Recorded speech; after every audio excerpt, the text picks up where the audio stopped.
Koka sunarai sunarayenti. Koka sunarai sunarayenti. Koka sunarai sunarayenti. Koka sunarai sunarayenti. Koka sunarai sunarayenti. Koka sunarai sunarayenti. Hi, hello, welcome to this episode of the Mango TV podcast. Today I'm so excited to have my dear friend Tao Ruspoli. Tao is a filmmaker, photographer, musician, and co founder of the Bombay Beach Biennale, an experiment in integrating art, philosophy, performance, and community building. In 2001, Tao transformed an old school bus, that's when I met you, into a mobile digital video studio and spent several years living and traveling in the bus, making short films and documentaries with an eclectic collective of fellow travelers. I remember those as well. It then made me the feature films Fix and Being in the World, both with Mangusta Productions. That was probably the first production of Mangusta. After divorcing in 2011, which led to his last film, Monogamish, Tao made his way into the desert, discovering a love for both the high desert near Joshua Tree and the low desert in the town of Bombay Beach. In Bombay Beach, he has gathered a community of artists who are using their insight and creativity to transform a town that was most often described as post apocalyptic. The New York Times called the Bombay Beach Biennale the anti Burning Man, insofar as their goal is very much to leave a trace. And what a trace. Welcome, Tao. Thank you, Giancarlo. I always there was a sense in the 1960s of cinema verite where they would like documentaries were supposed to be like where the camera would disappear, but this never worked because you always felt the presence of the camera, right? Yeah. And someone in the 70s, I think it was Jean Rouch or some French documentarian, said we should see the camera as a catalyst for truth to emerge in a certain way, that people like reveal themselves when the camera's out in a way that they don't otherwise. And I Mm. think that the same thing has happened with podcasting. It's really like a catalyst for a conversation that we should have anyway, right? Like you're my old friend. We haven't talked in a long time. I think the podcast is a great catalyst to sit down and have a proper chat for an hour, which has been, we only do when I go on sailing with you usually. But now Yeah. our lives have taken us too far apart. Yeah, no, but even better when people are on the podcast, they are on their best behavior. They are super concentrated. They listen. Yeah. I discover another way to communicate with people, because at parties is always this difficult. And so Agreed. now I really have like, when I really want to connect with someone, it's like, listen, come on the podcast. So I Exactly. have the full attention. Exactly. So as I was saying before starting, we share three interests, but more than share, I think we even start exploring them together. I mean, you went deeper in some of them. So the three topics are, sexuality and intimate relationship, psychedelics, and community building.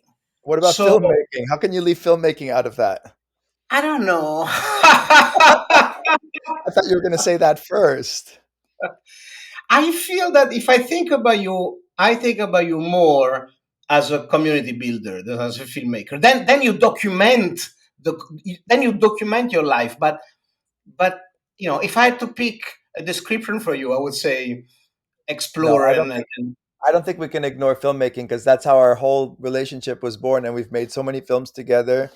yeah, And I think that the filmmaking is a medium through which some of these things happen. I think maybe filmmaking is a way of engaging in community in a way.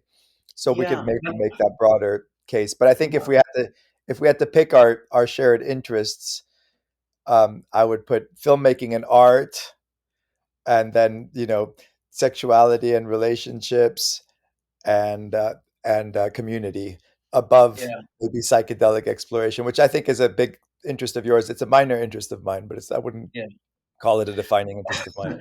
But I want to push back a little bit on the filmmaking because what we are more interested is what we were filming rather than filming as a medium. We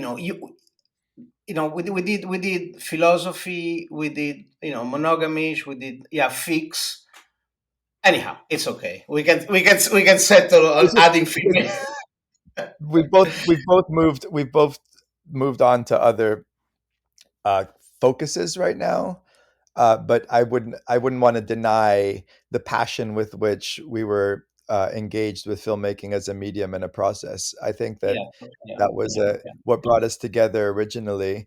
I mean, first when I met you, you were very interested in video art more than film yeah. as a traditional medium, like multi-channel video installations. We Yeah. collaborated on that, but then you went back to one screen, and I think that we did very beautiful things together in that way. Absolutely, absolutely, absolutely. But so let's start with psychedelic because that came first. I mean, we had our first. Why are you laughing? Because you want to start with what you're most interested in now, and I wanted to go No, back I'm just thinking. No, I'm just thinking that to if I think about our friendship, I love your what? obsessiveness. No, I remember. I mean, like if I have to think, yeah, of course, we met in New York. We did the multi-channel about the bus, but I think for me, those years were marked by our first LSD experience in Venice Beach, where we were both a little shaken. Yeah, so that was I had a very traumatic experience in high school with magic mushrooms. The third time I did them, the first two times I did it, I was great. The third time was still to this day maybe the worst experience of my life. I went into full, just uh, insanity, and I was brought to the hospital. You know this story, I think, right? I was 16 and I took too many mushrooms in the wrong circumstance. I didn't have set and setting, was all wrong. I was fighting with my girlfriend. I was tired. I'd eaten a big meal. It was like with a bunch of people I didn't know. It was just the worst setting you could possibly imagine. And then somebody, instead of taking care of me and bringing me down, they called 911, and they brought me to in an ambulance with IVs in, and like in a full throes of the most intense psychedelic trip that I've ever had, probably. So I Wow. was scared off of psychedelics for 20 years after that. And then um, Oliver Stone approached me to do a treatment for a film on Timothy Leary that he was thinking of doing. And so I went deep into the life of Leary. And I had met Timothy in the 90s when he was living in Coldwater Canyon, and he was dying in this very interesting public philosophical way. And I'd been very fascinated with his life journey as a philosopher and experimenter in community and all the things that we're interested in, um, and academic. And so I thought there's no way I could do justice to this story or have any real insight into how what the importance of Timothy Leary's life if I didn't take LSD. So I said, I feel like maybe now as a 35-year-old instead of a 16-year-old, I can handle the experience. And I had a friend who was getting his PhD at Caltech in neuroscience, and he was very enthusiastic about LSD, and he was getting very pure acid that he was dropping on Altoids, and so with the exact measurement of the micrograms, and everything was just perfect. So I thought, well, this is a good way to do this, and instead of doing it in a party atmosphere, I'll do it with my good friend being you, on a Sunday morning in Venice Beach. And I think my friend Black Moses was with us as well, right? I think there was three of Yes. us, and Yes. so we sat down and took the acid, but you decided to take double for some reason. So I think you had a difficult experience. I actually had a very beautiful experience. Yeah. Yeah. Do you remember any takeaway from that experience? Yeah, I think that what I learned from that, and I did then go through a kind of enthusiastic phase of maybe not a huge amount, but maybe like 8 to 10 psychedelic trips over the next few years. And I remember thinking that there's so many insights go by during the experience that you have to try and hang on to just one or two simple ones. Otherwise, Mm, they just all get lost. So I mm, think it's like the most important thing is to see what is it trying to tell you most insistently, and that to me would be something very simple, like be nice. Life mm, is hard. Life is hard for everything. So we should be compassionate to other living beings. And mm. just like hold on to that as an insight, and try and carry it and integrate it into the rest of your life. Um, and yeah, and then I think that uh, uh, the insight to me also was that it's there's the word trip is a really appropriate one. It's a journey to a place that not everybody needs to go to or wants to go to, but those who do get to see a view that other people don't get to see. I also find the experience exhausting, so I think that the most apt analogy is like a climbing Mount Everest or something, or like some like great hike where you're like, oh my god, it was felt risky, but now the view from up here is amazing, and not everybody gets to experience this, and I'm lucky to have this new perspective. Yeah, yeah, yeah, yeah. I mean, there's been Stan Grof, was the godfather of psychedelic assisted psychotherapy, went a few months ago on a podcast with Tim Ferriss, and he was saying that nowadays there is the back being super popular, but people don't take enough. Yeah, He was saying that to have the full on ego dissolution and to go on the other side, to go through the threshold, you need 300, 400 microgram, and we were taking maybe 50, 80, 100, and since then I always had the desire, but also the fear to do the full dose. And there are, you know, like people can read in the Michael Pollan book. There are all these like underground sitter that get take you for 3 days, 1 day preparation, then the full 400 microgram journey, and then 1 day integration. And according to Stangroff, that's when you can really regress to childhood, or even prenatal, or even previous life, and that's where you have a an ego dissolution that would allow to really get in touch with your subconscious. And I never really did that. yeah, I'm And scared too. I think we both probably share a desire to stay somewhat grounded in our reality. A DMT, I think, is a good way to get shot into that space, at least for a moment, without having to commit to 12 hours of yeah, of of that roller coaster. but let me ask you this: on your DMT experience, because I've been, I'll tell you why, but recently I've been discussing a lot this idea of the ego death.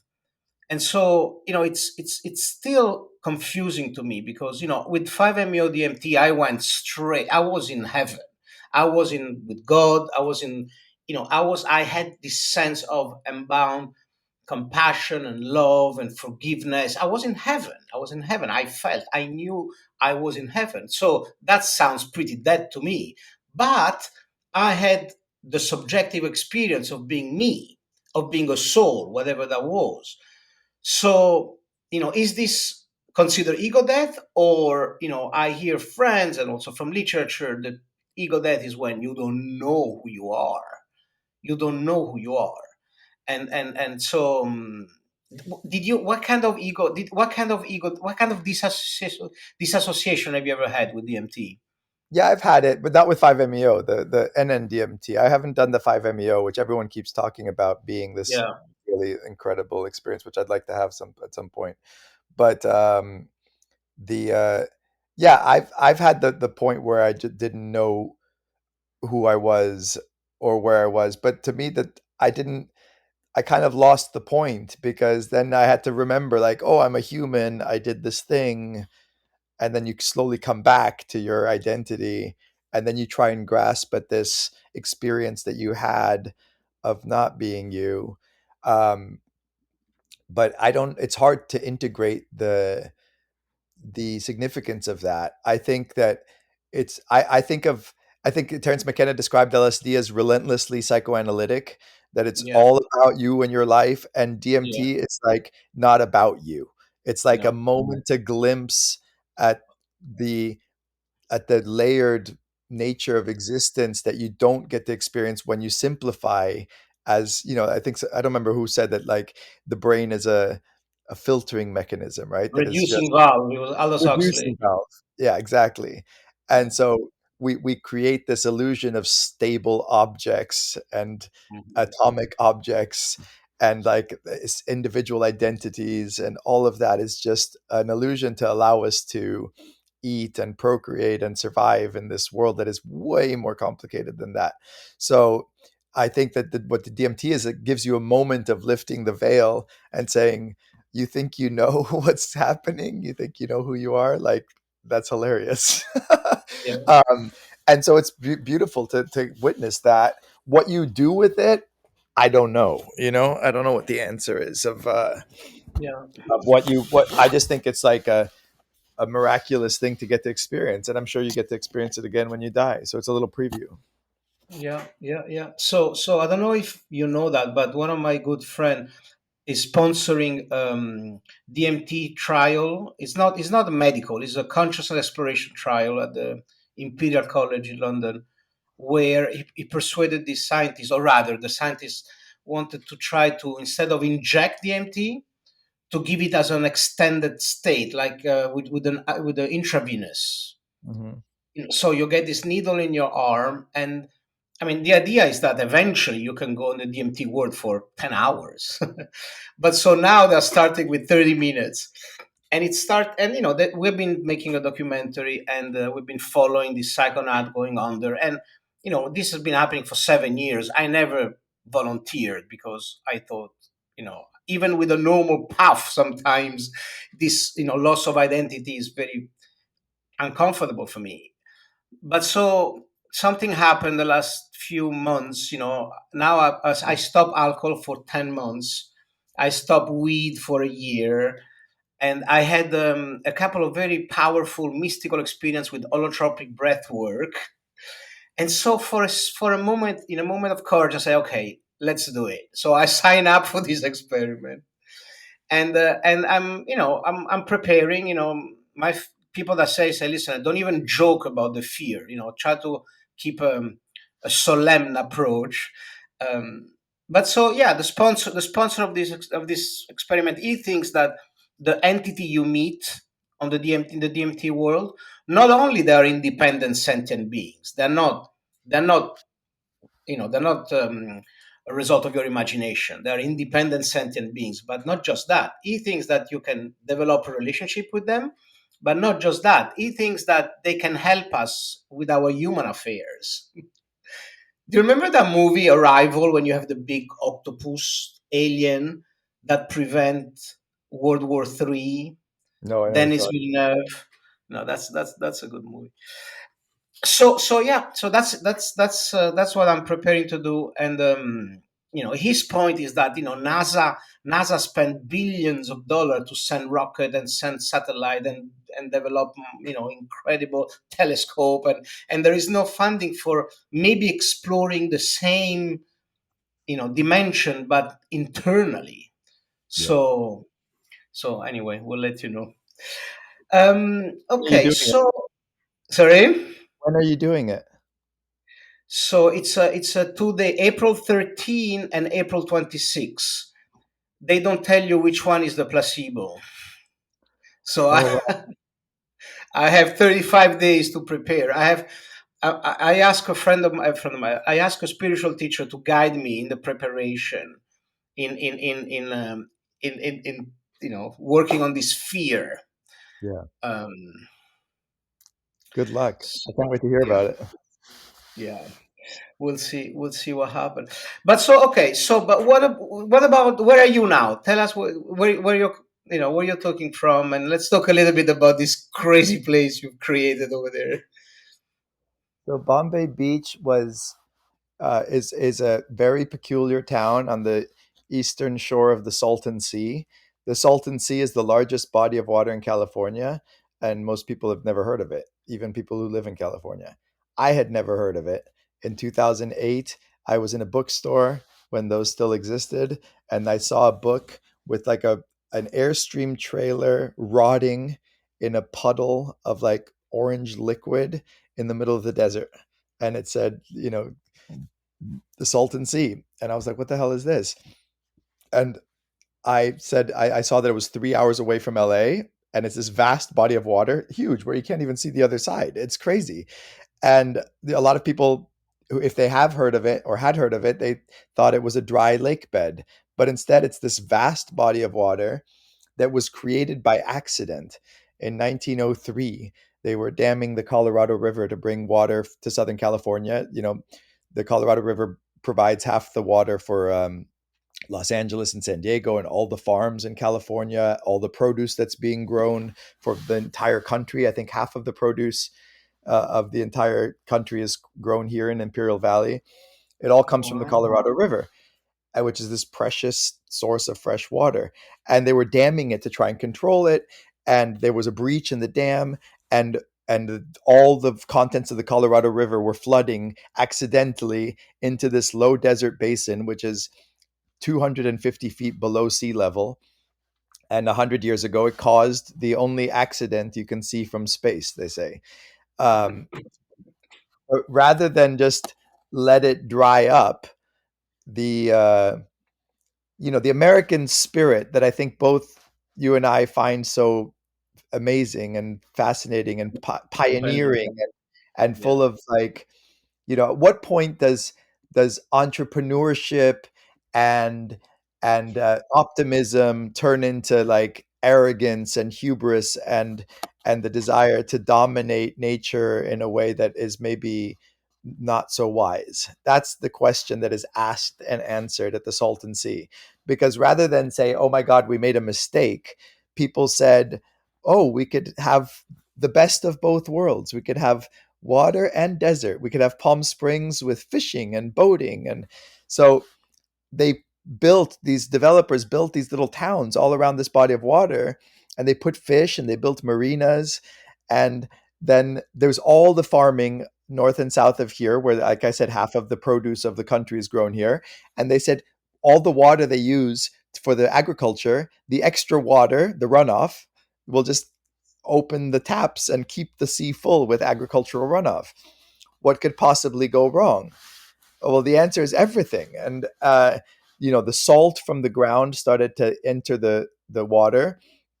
It's very warm, and there's no natural inflow or outflow of water, so it became this petri dish, this giant puddle of water where like algae would start to bloom like insanely. The salt levels would rise, the temperature would rise. Suddenly, the fish would start to multiply like crazy because it was full of nutrients. So you had at one Oh, point 100 million fish living in this sea. And then it would get too hot in the summer, and there was days when sometimes 9 million fish would die in one day, and they would all wash ashore. And suddenly in the 90s, then the farmers were starting to put too much water in. And so there was floods, and there was, I mean, it was just catastrophic on every level. Like, why they decided to put fish? because they wanted to like have fishing, like boating and fishing. No. And the fish adapted. So that as the salt levels started to rise, you had corvina and tilapia fish, which were freshwater fish, suddenly living in water that was more salty than the ocean or the Mediterranean Sea. But the salt levels kept rising because every year some evaporation would happen and the salt would continue to increase. And now, for example, the sea is twice as salty as the ocean. And now pretty much all the fish have died. But when I arrived in 2008, you would walk on infinite beaches of dead, like preserved fish bones. It was the Wow. most surreal thing you've ever seen in your life. Like literally as far as the eye could see, and you can Google image search Bombay Beach dead fish. It became this kind of iconic thing where people would come here just to stare at the catastrophe, like when you want to slow down and see a car accident. It was like that, like people, photographers and filmmakers were coming to see this place just because it was so insanely, Eccentric. yeah, just wrong. Like it was described as like the apocalypse that happened here. You have this giant stinky puddle of water, and all the towns, people left, but not everybody left. So Bombay Beach, which is the most weird town, which I'll describe more in a minute, but it it's like 5 streets by 5 streets, built by a developer in the like 1920s or 30s. It started with first, second, third, fourth, fifth, A, B, C, D, as if it was New York City in the middle of the desert on the shore of this like bizarre lake. Um, and 1,000 lots, all perfectly divided, perfectly rectangular. Again, like this, the theme of humans imposing their will on a nature that's much more powerful than them. I think we can come back to Mm. psychedelics through this interaction between man and nature. Um, so so most people left, but not everybody left. So when I arrived in Bombay Beach, it had been a town that had 3,000 people, and there was now only 200 people living there. Some because they wanted to be here, some because they had nowhere else to be. But it was it reminded me a little bit of Port-au-Prince in Haiti. It was Mm. very like shanty town almost, and it seemed so peculiar for the in the United States. Here we are in the wealthiest country in the world, and there's people living in abject poverty, completely separate from the rest of the world. No gas station for like 30 miles. Uh, people going around in golf carts, and it felt like a preview of everything that could possibly go wrong in the world in a tiny microcosm. So it's like practice for the apocalypse is what it felt like. And because global warming, you have climate change, you have this intense heat, you have water shortage, you have the fish die offs, you have all the things that the globe is witnessing with a little bit more subtlety in most places. You're probably, in the Mediterranean, about climate change, but you're not really experiencing the dire consequences of what human beings can do. And so, as an artist, a filmmaker, and a thinker of political and philosophical ideas, I was enthralled by this place because I just found it like a confrontation with reality that I thought was just something that you don't usually get to see. And I also noticed that a lot of people were creating art here, but it wasn't staying here. They would come here, grab some images, kind of like in a state of, ruin porn is a term that gets tossed around, where people get fascinated with something terrible, but then they just like grabbing images and then they're leaving with it. And I thought, this is so sad that a place that's already so has had everything go wrong now has people extracting in a kind of colonial way, extracting images and giving nothing back. And so I keep started coming back here more and more often. But like in Bombay Beach, there was nowhere to sleep, so nobody could stay because there's no motels, no Airbnbs, there was nothing. It's just like people were afraid to stay after dark. And How many people were living there at that time? about 200. 200. And it was mostly people that, like homeless, not homeless, but, there was like people with normal life, normal jobs, or they were like, There what was kind some of, some eccentrics who loved the desert, some people living on social security checks, some uh, people realizing this was the cheapest real estate in the country by far. You could buy a house for $5,000 or $10,000 here. You could buy a lot of land for $500. People were putting a lot on the market, and they would sit on the market for 7 or 8 years, and nobody would want to buy it. Um, so I was married at the time, and I said to Olivia, I was like, we should buy a house in this town called Bombay Beach. And she said, why the fuck would you want to buy a house in that like godforsaken place? Like, that's a terrible idea. So when I got divorced in 2011, the first thing I did was buy a house in Bombay Beach. It was like my assertion of independence and like my commitment what to do the. you think was Why were you so attracted by this decay? What do Well, you that's think was? and I think we so I think as artists we're attracted to extremes. We're attracted Mhm. to a confrontation with reality that's not sugar coated. We're attracted to specificity. So there's a tendency in the modern world to level differences, right? We explored this idea in my film Being in the World, right? The idea is that every place becomes homogenized. And so when you one way to achieve maximum efficiency in the world is to make everything the same and everything predictable. So when you go to a McDonald's in New York or California or Rome or Beijing, it tastes exactly the same. And you know exactly what to expect. And there's no surprises in price. Everything is just very manageable and contained. When you exit a freeway on the 10 freeway, which goes from Los Angeles all the way to Florida, it's the same at every exit. You go to the same gas station. You can go to Denny's. You can go to Chevron and get fill your gas tank. And there's a safety in that, right? There's a safety and security in knowing what Predictability, yeah. as in it's also kills creativity. I don't think it's an accident that there's no sense of community and there's no sense of creative possibility if you go to a Walmart parking lot.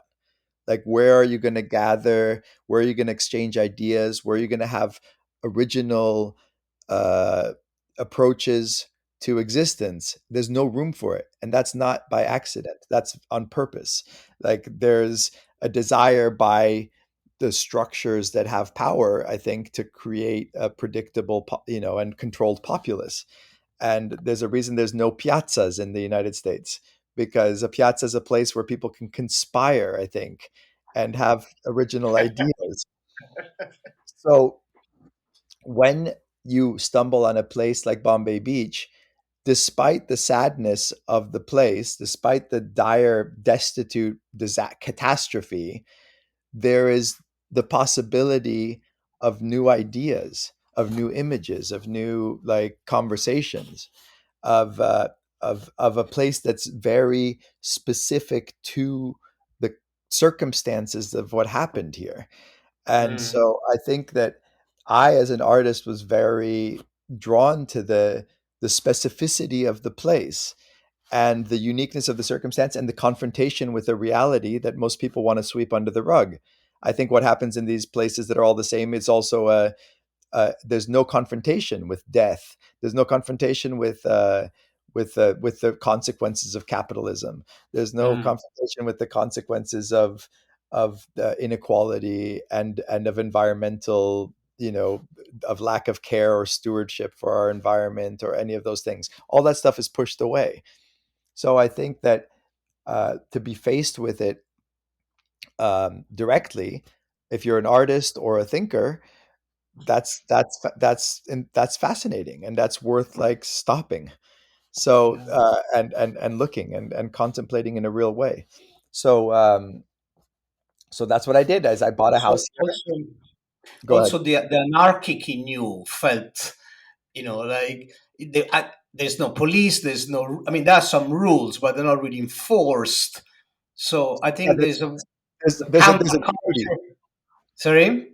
Yeah, there's a beauty to the to where everything has gone wrong, where the systems have collapsed. Yeah. um, there's an opportunity Yeah. for new invention. So there's an absolute failure of systems here, right? So it's the American government, which is one of the most powerful machines of, it's done great things, but it's also undoubtedly been an incredible force of imperialism and domination, right? The United States is one of the Homogenization. Yeah.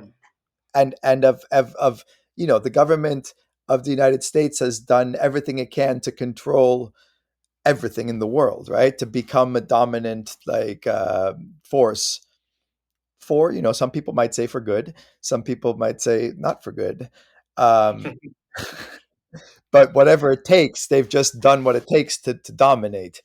And here in this little corner of the United States, there is a vacuum because the systems have failed. There has And been it was just as too strong of a magnet for you. yeah, It I was think.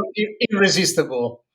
And if you want to question like the capitalist enterprise, um, it's like capital lost interest here, right? You couldn't buy a property like $500 and nobody wants it, right? So suddenly you have this vacuum where artists could come and really explore in an interesting way. So art also has become more and more safe and predictable. If you look at the art world, it's this kind of commodified. You came from this a little bit, again, like you were a collector. Um, it's very, it was very much a part of the entrenched systems, right? I think that a lot of the art world is basically a elaborate money laundering, probably, or like, am I wrong? I don't know. Maybe that's a bit extreme, but definitely the gallery circuit, the museum, they keep a tight grip around what the body of work, what can be done, what cannot be done. I mean, definitely the artists there have all the freedom in the world, right? They're not challenging the systems. I think they're reinforcing the system. Even when the work might be provocative, it's provocative within a very safe container that a person can buy it and put it on their wall and feel cool and feel Yeah, like they have some and sort of. I mean, Go what you're what I think the type of art there is more like Burning Man art is more experiential and interactive, right? Well, see, so Burning Man, it's interesting because Burning Man, when I started going in like 2001, and even more, even before then, in the late 90s, it was a truly radical experiment, right? It was the Cacophony Society. It was people trying to like do something really extreme, right? Go out in the desert, blow up cars, like just do crazy shit that was not commodified. But the thing about the capitalist system is it co-opts anything that seems to the way it fights it is by absorbing it. And that's why it's so effective, right? So radical music, for example, becomes packaged, it becomes fashion, it becomes so like the punk movement. Suddenly a few years into it you can buy punk style clothes, and on Via Condotti and like or Rodeo And the Drive rap, and same with the rap. everything, yeah. And then tattoos that were like a really expression of rejection of society suddenly just becomes mainstream and it becomes co-opted. And unfortunately that's just a pattern of this of this system that is able to absorb and co-opt anything that's happening. And that's what happened with Burning Man. I think Burning Man went from being this really interesting radical experiment in community and a prefigurative space for, like, again, it was like seen as practice for the apocalypse. Now all of a sudden the tech entrepreneurs are there. It becomes like a jet set thing to take your private plane from uh, go from Ibiza to Black Rock City, and it's just like a cool thing to do. And I enjoyed the process. Like I'm guilty as anyone of going and having a fun party, but I think it's nobody could take seriously the idea that Burning Man anymore is a radical experiment. It's more of a entrenched. Anarchism doesn't scale. Somebody said once, like once. So you get divorced. Your wife said, "Why would you like to buy a house in Bombay Beach?" And the first thing you did, you bought your first lot. And then how did you start building a community? How did it?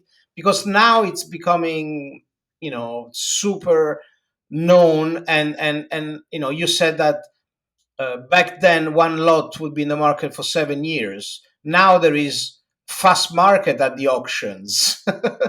Is that true? The last auction was like this more demand than supply now because of Yeah. you.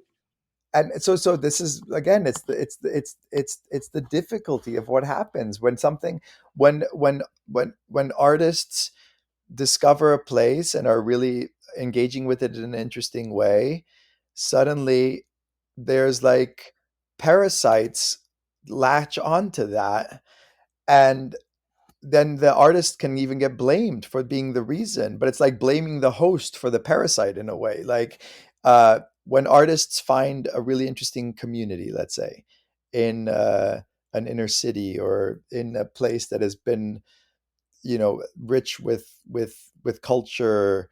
Let's take Brooklyn, Yeah, for example, yeah, right? Artists arrive and say, wow, this is great. This is an opportunity for a more authentic interaction with the world, a more authentic dialogue with what it is to be human, with what it is to be part of a community. And then uh, people see that, and they see the artists as a kind of, someone said it's like the shock troops of gentrification. They see uh, you can, if you want to exploit and you want to buy and sell and make a profit, you can look where the artists go, and you say that's going to be the next thing that's going to be good, right? yeah, It's the same thing that happened with like cryptocurrency, right? Like cryptocurrency is promised to be like an alternative to centralized government like control of money, and it seems like this cool anarchic thing. But then as soon as people see that as an opportunity to make a lot of money and kind of create new systems of inequality and power, and then the dream gets killed. So I don't yeah. I struggle with this a lot, because we came here, and I think how do we keep that from happening here? How do we keep it from becoming the next Burning Man? How do we keep it from becoming? So yeah, I'll back up and explain to you how we went. Yes, exactly. Because you can't help having your system theories philosopher hat on, but not all the audience knows the history. From you being alone there, how did the community start developing? And yeah, So guide us a little bit through that. I bought my first house here. I realized that it's a more interesting, even if you don't just come and take some pictures and leave. Like there actually is a really interesting community here. There's really interesting, eccentric, unique individuals who live here.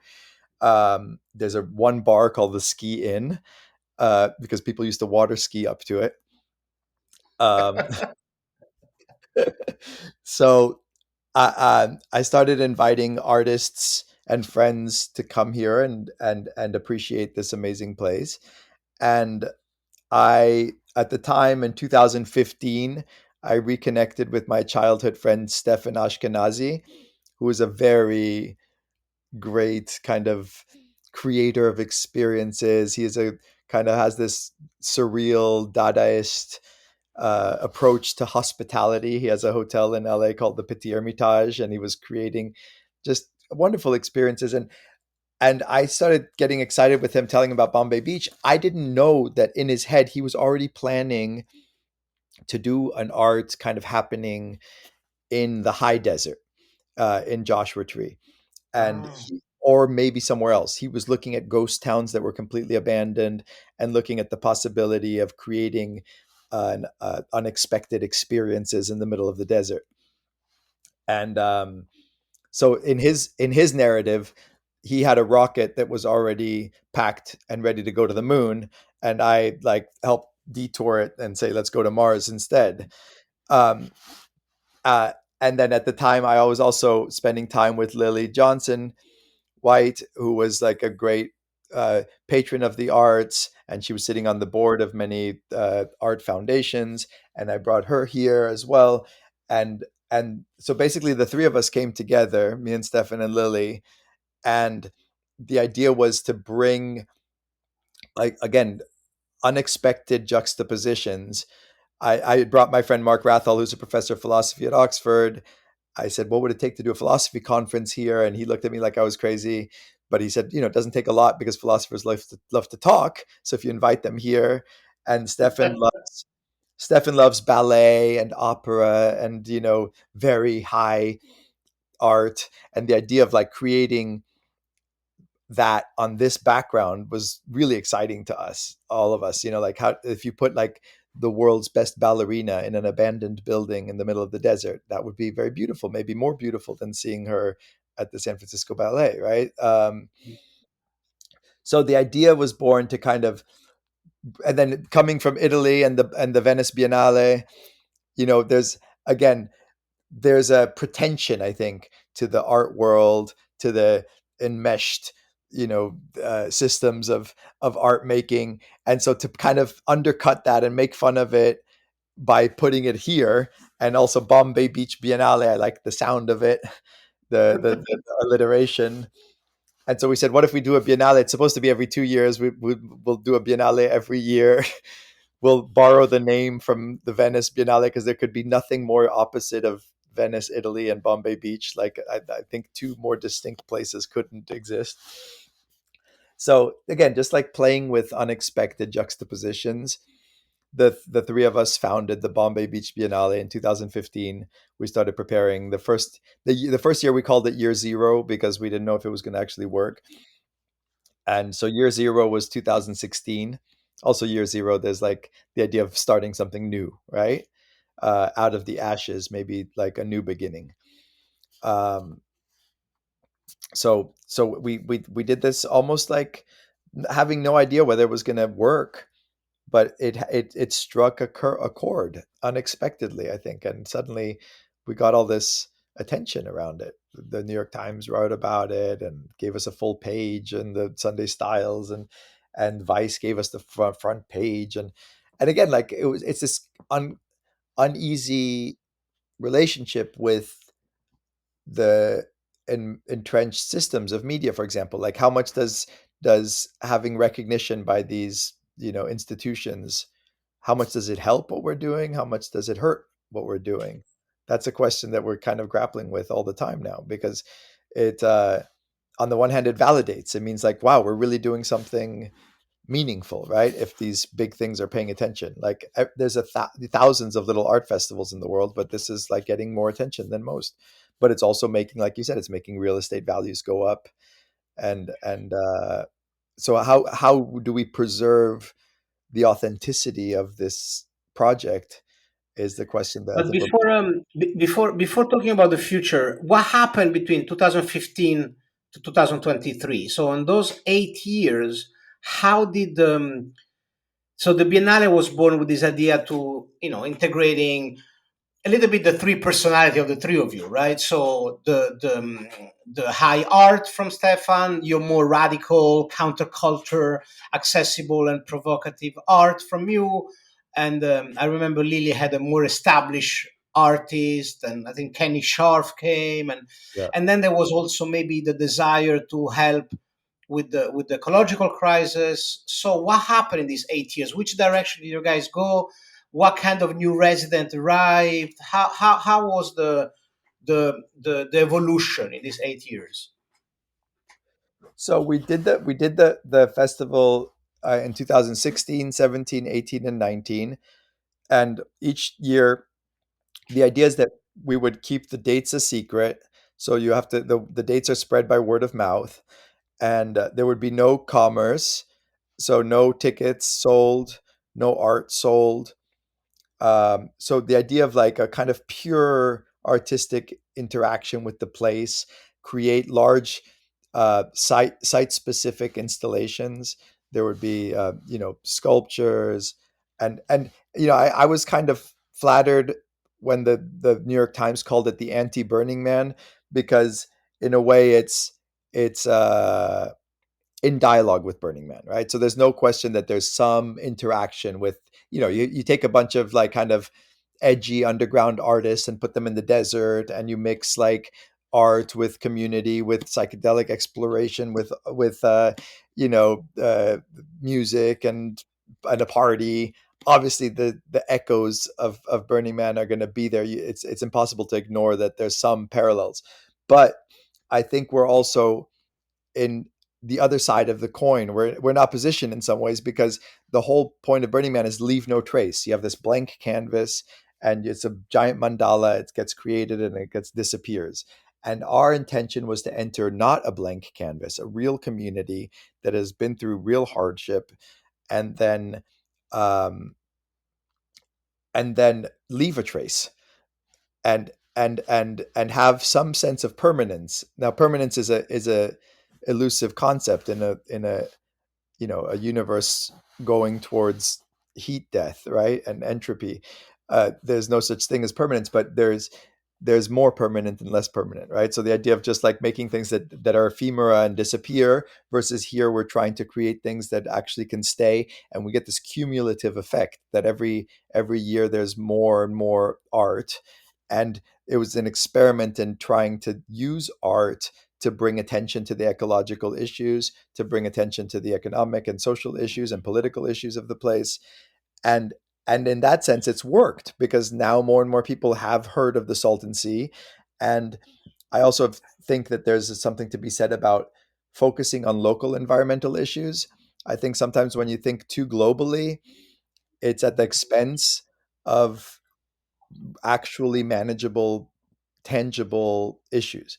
So, yes, global warming is a huge issue, but sometimes it seems intractable. It's too much for one person to make a difference. Whereas here, a small community of people can make a difference. We can like bring attention that, there is the possibility of fixing some of these problems with money and resources and attention. So we've succeeded in that, um, to some degree. It's still they're not they have But they have how do you measure success? I mean, the pollution went down, the quality of living of, everybody has current water, hot water. How is that? How has it progressed? So, no, I mean, yeah, measuring success is difficult because the problems of the sea are enormous. Like, it will take billions of dollars and real infrastructure.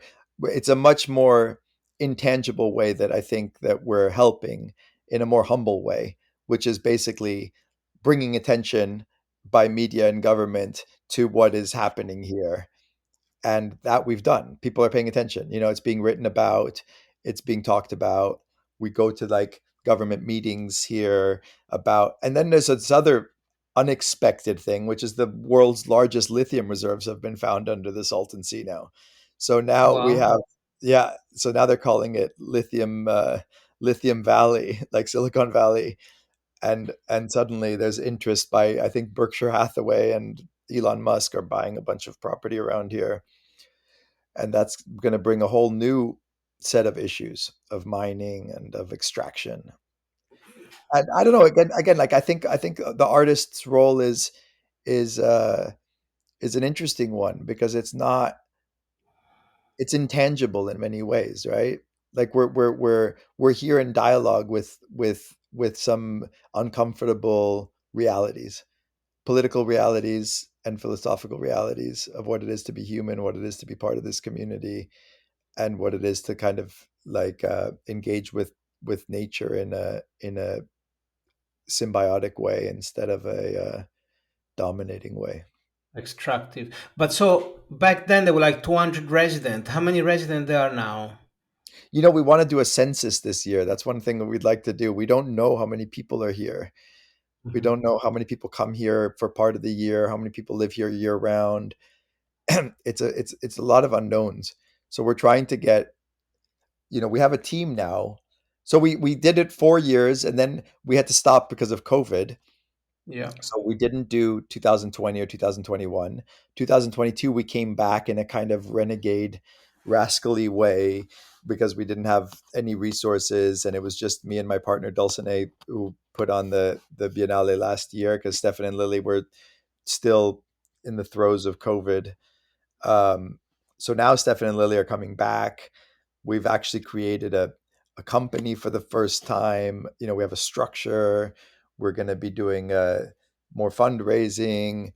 And again, it's like this constant uh, balance between being this kind of scrappy, uh, truly underground guerrilla art movement, and being facing realities of bigger systems and needing money to do things, and an influx of interesting people who are now buying property here. We try to be not commercial, but and try and decommodify, but still, the reality of the real estate game is impossible to ignore. So we have people trying to buy properties, some for good reason because they want to be involved in the community, and some because they want to take advantage of what's happening here. There's people who just buy properties to just try and flip them and sell them again, and that's really sad. Like we're trying Wow. to think of ways how do we stop that from happening? Wow. But do you feel that there's been a little bit of a more of a glue that has been built among the resident? Is there like community meeting? Are the Oh, community interacting with each other, helping each other? When I think about community, I think this community I visited, like Oroville and Tamera and where there is it's everybody's um, everybody's happiness and integration and satisfaction is taken into account. Is there like a spirit of the community, or is yeah. still very fragmented? No, no, no. There's a spirit of community. We have community meetings around. There's a little town council, and there's community meetings once a month, and I like it because the town council is um, is real and is elected, but they don't have actual political power. Um, which for me, like again, yeah, I can see you smiling at my anarchist sensibilities, but I do think that if you decentralize power, it's better.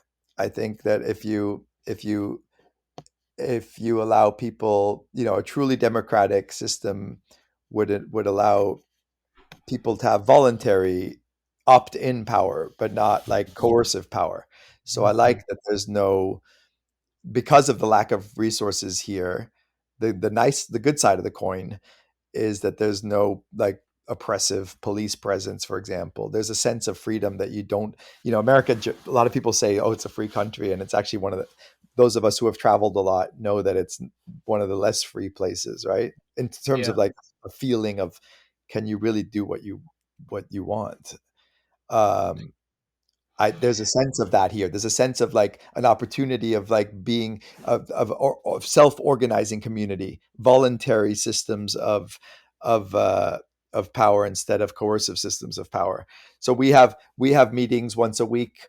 Everyone's invited to come and talk about what are we doing with the Biennale. How is the Biennale transitioning from an event to a movement? uh, and that's working out beautifully. I think there's more and more people who are like spending time here. The Biennale is shifted from a weekend to a season, so we do mm, like January, February, and March.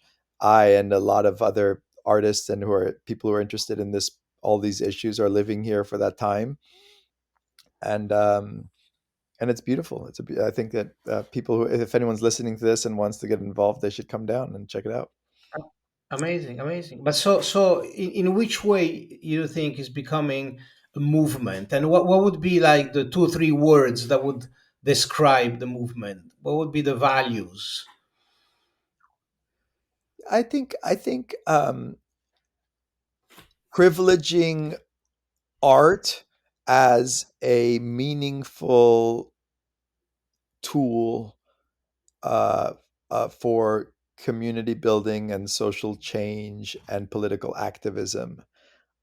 That's what Nice. it is. I think that the art here. I don't think I finished the thought earlier, but I said the negative part about what's happening in the art world, about the commodification and the kind of uh, use of art as a way of reinforcing systems. I think here art is questioning systems and is like it's provocative in a real way. So it's like uncomfortable. I think that's if you go and see like the drive-in theater is like two lots of smashed up cars and burnt out and the drive-in theater is such a icon of American, Yeah, like 1950s dominant culture. To see that in this utter state of decay, but in a really interesting aesthetic, you know, gesture, it yeah. it It's forces it's you to confront the American dream gone wrong, and it Yeah. asks a question that doesn't have an easy answer. So people who walk by it, on the one hand, it attracts people now coming from around the world. Bombay Beach is on the map. Like most people now have heard of it. Like I have friends who go to Europe and they talk about Bombay Beach, and people know about Bombay Beach. But 10 years ago, nobody knew about Bombay Beach. So in a sense, it succeeded in putting it literally on the map and bringing people here. And then people come here and they're faced with uncomfortable questions like, what are we going to do about the ecological disaster that's facing the world, and that here Yeah. is very, very um, poignant. Yeah. Like literally the air is more toxic to breathe, and you can't sweep the issue under the rug. I don't know the answer. I think that my job is to ask the question, and our job as a community of artists is to pose the question and confront people with the contradictions of reality. Yeah, I felt that you guys have almost created a new language, which is like a mix of, the culture of the absurd with the culture of the contradiction, and it's like turning everything upside down. Even the names you guys gave to the different buildings, I find fascinating. But so, just to go a little bit more into your personal life, I for people listening, I would recommend to watch Monogamish, which is a Tao's documentary on this movement called consensual non-monogamy, and it doesn't preach one way or the other. It's a very neutral exploration of why we take monogamy as the default system when it's something very recent, not working, and not even natural. But it's an interesting exploration. And at the end, we see Tao dating a couple. So that was, which year was that? Spoiler alert! Spoiler alert! Which when was your affair with Lily and Sandy? Yeah, so this was 2015 when I was just finishing the movie.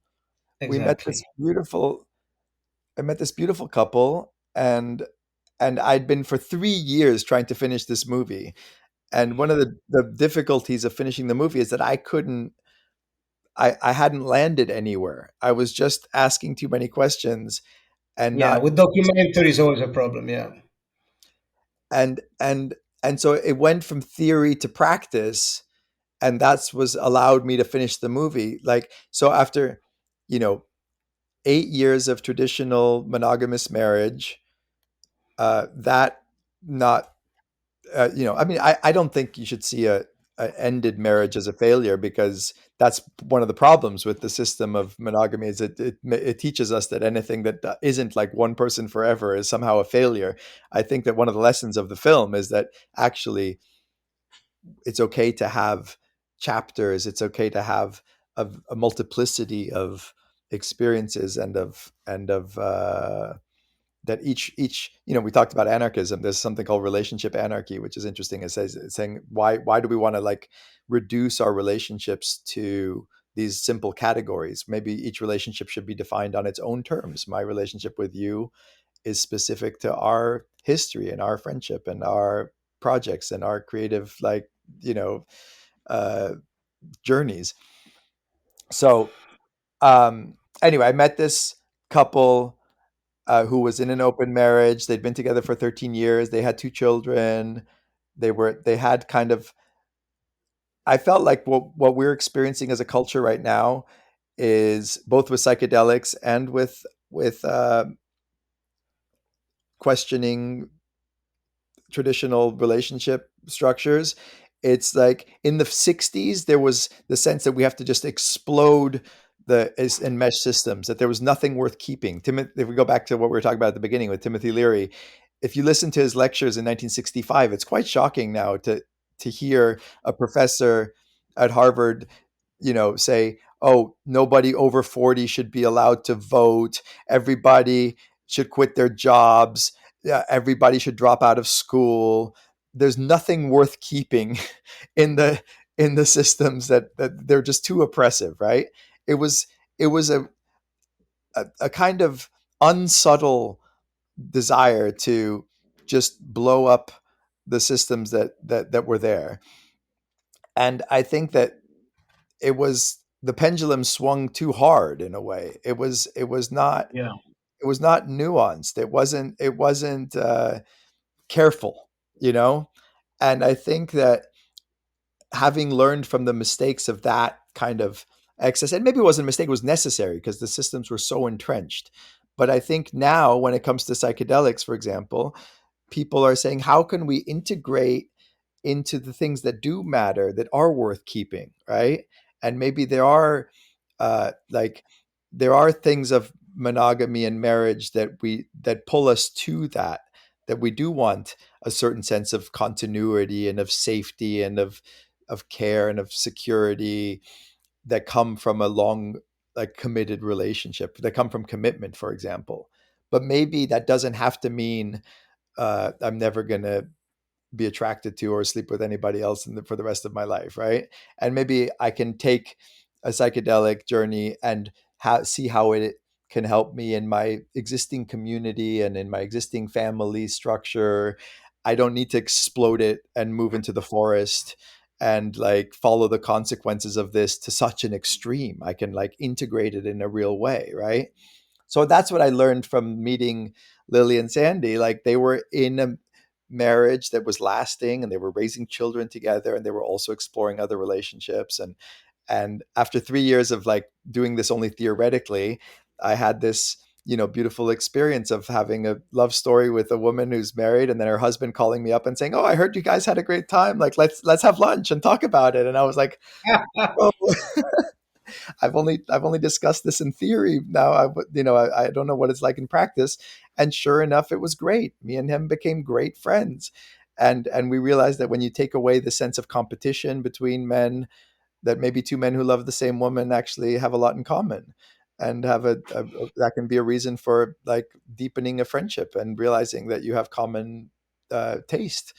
Um, so that was the beginning of my journey, and then we ended up collaborating. Lily is the co-founder of the Biennale, um, and these relationships are constantly evolving. There was, like, one of the difficulties of finishing the movie was also that every month things are different. Like, every relationship is evolving. But Go ahead. so that was the beginning of your non-monogamous approach to relating. And so when just give us a little bit of the chronology of, after the long monogamous marriage, you decided to explore this non-monogamous relationship. Um, so who then how the couple lasted for a while, and then you had your first non-monogamous relationship with Celeste, Nastasia. Nastasia. So, and that was what, a couple of years, Yeah, más o menos. 3 years with Nastasia, and then now I've been 2 years with Dulcinea, who's also But now so, very deeply but so, enmeshed. Go ahead, sorry. but so, I just wanted to see how was for you the transition. I mean, I want to create a little bit of a framework for people listening on what is the pitfall, what is the how was it for you? So because the couple, it was, you cared about them, you cared about her, but it was different than a primary relationship that then was open, right? Yeah. So tell us, try, It's for different. people, for It's people that want different. to Go ahead. Sorry. for people that are, like, we hear it now, it's becoming much more mainstream. I hear it all around me. People are like, it's very common now to be open, not to be exclusive. um how was your personal experience in that world? How did it start? How was the first time that you guys went in different direction? Was it, a lot of communication, a lot of boundaries? uh, Tell us a little bit, keeping in mind that you're giving people advice, people that want to try. Hmm. Okay. Well, so yeah, again, it's different. It was interesting starting it as a third in a couple, and then, you know, that's a different dynamic than it is being in a couple and opening your relationship, right? Um, there was a book in the 1970s written called Open Marriage, and if you look at it now, it's very interesting because most of the book is about allowing the wife to have other friends, have a career, all things that seem so obvious to us now. But at the time, open marriage meant like actually just having independent lives in some way. And then the last chapter of the book was about some couples extend this sense of openness even to sex, right? And that was the most extreme version. But I think starting from an idea that we are independent people that can have independent experiences and that you don't have to own or possess the other person to have a meaningful and committed relationship with them is a good place to start. And then you can say, like, of course it's okay for you to share other experiences with other people. Okay for you to go and have a meal with somebody else. The extreme case of not allowing that is Mike Pence, right? The Republican vice president under Trump, who was like notoriously conservative and Christian, said that Uh-huh. at one point that he would never eat a meal with another woman if his wife wasn't there. Um, Mm. this sense that like the couple is like this closed thing that is people aren't allowed to like do other, have any other experiences is absurd, right? We know that as slightly more progressive and liberated people. So then you extend that and say, well, why should sex be excluded from that? Like, why shouldn't people be allowed to have that type of meaningful experience with someone else as well without it being a threat to the relationship? And of course, that's not for everybody. Some people, like, it's that thought is so painful to them that it's something that they need to wall off. But then there are some people who say, like, no, actually it's exciting to push at that boundary, and we can do it as a couple together. And you know I think that what happens in a traditional couple is often you start hiding more and more parts of yourself that you think is going to upset the other person.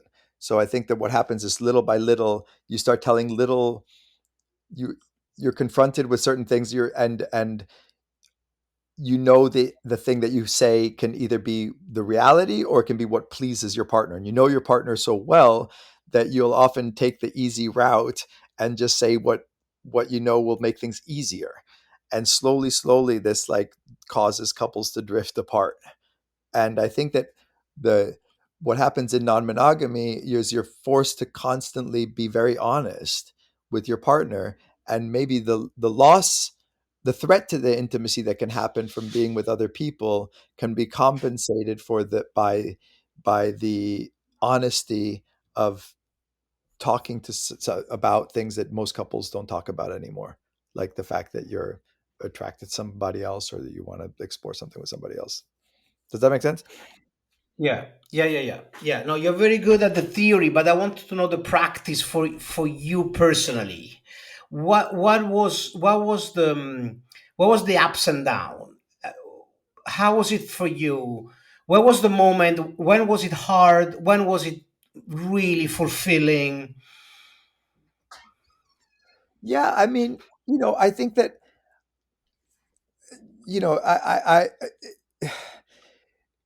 it doesn't, like jealousy and insecurity don't go away. You're kind of like faced with these things. You're confronted with these issues in yourself and of your childhood and of like abandonment issues, and Mhm. your face is flashing a lot. What's happening? I'm creating some space. There's not much. I had a message that we're using all the space on my computer. Um, so yeah, I mean, I think it's exciting to like explore these more vulnerable spaces. So you're saying it was an opportunity for growth? Um, I don't know. You have to ask me a more specific question, Giancarlo. I don't know. Okay, tell me, in those 3 years with Nastasia, what was the period where you felt, oh, this agreement is really working out for me? It's allow us to go out and maybe learn new things that then we would bring back to the couple, and it would get more, it would enrich our relationship. It really help us to grow. We would explore, where is this maybe jealousy rooted in, and then maybe some other time it was like, no, this is too difficult, I don't think I can do that. Do you remember episodes on both sides? I want people to emotionally connect with you. Yeah, but I also have to respect the privacy of like, Of by course, of course, of I course, don't of want to course, go of into course, too much detail of about. course, Um, of course, of course. but I can tell you that they're eh, like having. Because you guys have been open on podcast. I remember there was an entire podcast with your partner in the podcast where you both went and discuss it. I remember. Yeah, yeah, yeah. No, no. I mean, Anyhow, sorry. there's definitely you don't you don't problems don't go away when you bring other people in, and they multiply in some way, right? There's no question of Yeah. that. So if you have insecurities, you're going to be faced with them, and if you open up the relationship to other connections, you're playing with fire. You're risking like that the person is going to be more excited about this other person than they are with you, and that's going to bring up all sorts of, it's not like polyamory makes your jealousy go away or your Mm, insecurities go away. It makes you just face them, and so that can be cathartic in times when things are good, and it can be really destabilizing in times when it's not good. So I think mhm, that my advice is you know go gently and carefully, and not like mm, explosively with these things. Like, communicate as much as you can. Don't sweep things under the rug, and don't expect the road to be easy. It's going back to like the beginning of our conversation with the psychedelics. yeah. It's not open. Non-monogamy is a lot like psychedelics. It's not for everyone. It gives you an opportunity to kind of push at boundaries, and it faces you with the most like uncomfortable parts of your psyche, Yeah. and maybe that's a good thing. Hopefully it's a good thing. Yeah. But so now you're in another relationship with also open. Yeah. So now that's your path in life. Would you see yourself going back to a monogamous relationship?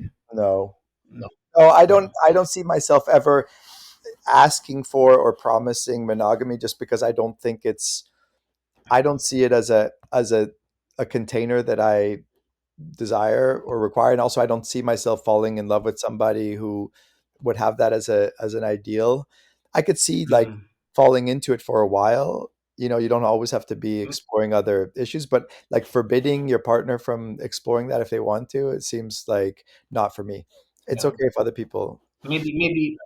Maybe closing if you want to have children. Maybe for after having children, what Yeah, maybe I can imagine partners. moments where you say like, okay, now it's like, but as a principle, I don't think it's again, I would see it as like the same as saying like you can't have a meal with somebody else. It just seems anachronistic. It seems unnecessary.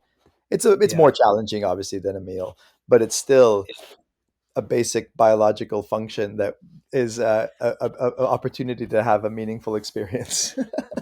Yeah, yeah, yeah, yeah. I had on the podcast this professor of psychology, Jorge Ferrer. He wrote a book called Novogamy. Basically, he says that in the same way that we have depolarized gender right now, we have this gender fluid situation. We should be depolarizing monogamy versus non-monogamy, Yeah. and we should be, rather than being then, choosing between I'm monogamous and non-monogamous, I'm novogamous, which is, sometimes I'm monogamous, and sometimes Yeah. I'm not. I And like that. Yeah, yeah. That's binary thinking about it. Yeah, I like that. yeah, I think it's interesting. So amazing. So this is, we went almost an hour and a half. Um, what? So you, I'm thinking, if is there? So what's the future for you? You completely abandon filmmaking, documentary filmmaking, or are you looking at some? Are you interested? Is there any topic that you are so interested that you might want to document in the future? Yeah. Yeah. I mean, my filmmaking is always sprung out of things that I'm just deeply Passionate moved about? by in that moment or affected by.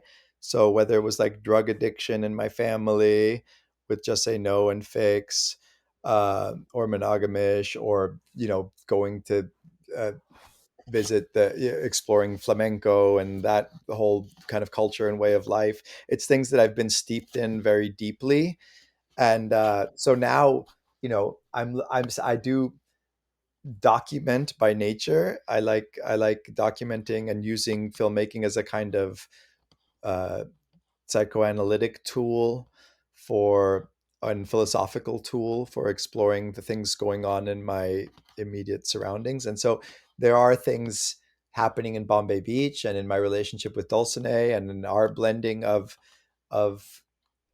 community building and art and the sex and relationship dynamics that are making me pick up the camera again and interested in picking up the camera again. Again, it's like we hinted at the beginning, like the filmmaking is a medium, right? It's a medium, just like podcasting is a medium, just Yeah, like sculpture is a medium. It's a way to explore what you're thinking about and what you're feeling in that moment. So I think I'll make more movies. Maybe they're not going to be feature films. I'm also just very interested in short form, shorter, yeah, more spontaneous creations. I've always been interested in uh, in a filmmaking style that's more raw and immediate. So I have a YouTube channel that I'm always posting to, and I love YouTube because it allows you to put music, podcasts, music videos, short form documentaries, feature films. Everything is it can be on there. Everything except still photography. Every other medium that I'm interested in is possible there. So if people want to see my work right now, it's the thing I'm most excited about is putting stuff on YouTube. Also, as an archivist, it's really fun to go back and like put raw interviews. A lot of when you make a documentary film, you have hundreds of hours of documentaries of interviews, which are like yeah, podcasts, right? Like you yeah, spend an hour with somebody, and then in the movie, you might only use 5 minutes. But now we know yeah, that there's an audience for just raw conversations, which I think yeah, is the antithesis of what's happening in usually in a culture that's more and more ADD, and we only like have these like little like fast uh 30-second things on yeah, stories on Instagram and TikTok, and but then there's the opposite, which is these long conversations that people like to still listen to. So yeah. I've For been like for like 8 9 hours, Lex Friedman and so and so I think I've been posting like raw interviews from all my films on my YouTube channel. So if people want to, and posting little unedited clips of Bombay Beach and of just uh, regular life. That's what I've always just wanted to like document my existence, which luckily for me has been quite an interesting. definitely. Definitely interesting. And I want to mention also, a documentary has been made on Bombay Beach, and Tao is it's been interviewed. It's a complicated title. What was the title of Susanna's doc? Last Stop Before Chocolate Mountain, which is it premiered at Locarno Film Festival, and now it's nominated for a Donatello Award, which is like a Italian Oscars. Um, Yeah. it's it's a beautiful movie about what's happening here in Bombay Beach. Susanna's an artist, so it's not just documenting here what's happening here, but it is in itself a great work A of piece of art. art. Yeah, Yeah, so I yeah. love that. I love that it's both. You know. And with your podcast, are you still sharing the microphone with Patrick, or are you doing a podcast on your own? And where are you going with that? Is there like new interest? I remember you went to Venice for a consciousness conference. Which direction are you exploring? Are you very fatalistic when something interesting happened to you, or are you looking for the next guest which fits some sort of narrative that you're exploring? No, I mean the podcast is a just great, like we talked about at the beginning. It's a great opportunity to have a deep conversation with someone you find interesting. I don't put a Yeah. lot of pressure on myself about it. I did like 50 episodes with my friend Patrick House, who's a neuroscientist. He was living with me, and we just kept having these like great conversations. So we decided to record them. So every morning at 7 in the morning, we just have an hour chat about whatever we were thinking about. But then he moved away, so then I just started doing the podcast on my own with people, and I just do about one a month or something. It's called Being in the World, and uh, I've done. I just released the 69th episode a few weeks ago, and yeah, people. I have it on Apple Podcasts and on Spotify and on YouTube. So if people want to look for that, I do like it as a medium. Like we said, it's a great slow down. It's a great antidote to the ADD speedy way that we approach most other interactions with technology. Amazing. Listen, thank you very much, Tao. That was a long due chat Yeah, it's for true. us. And yeah, we'll check back. We will check back with you in next year to Yeah, see how the Bombay Beach is evolving, how your podcast is evolving, how your relationships are evolving. yeah. Thank Thank you you, for your Giancarlo. time. Love you. Thank you for your time. Ciao, Love you. ciao, ciao.